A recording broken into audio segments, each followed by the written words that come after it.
Uh-oh, I knew this was gonna happen this year, right? This question. How do you control cucumber beetles? I don't want to lose my plants. And this is from Miss Barbara via YouTube. It's the old cucumber beetles, Mr. D. You know about those, right? I assume the plant she's talking about is a cucumber plant. Cucumber plant. I assume that's what I would she's talking assume so. about. I think I would. I went to the Red Book and pulled a page out of that.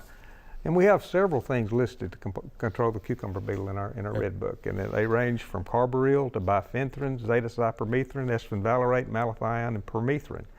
And some of these, you need to follow label directions with any pesticide. Sure. I know on the several of these pyrethrins or pyrethroids, you need to wait at least 7 days between application, and that shouldn't be a problem because when you put it out there, it should take them out. Even though the cucumber beetles are fairly strong flyers and they can come back and reinfest, pretty quickly.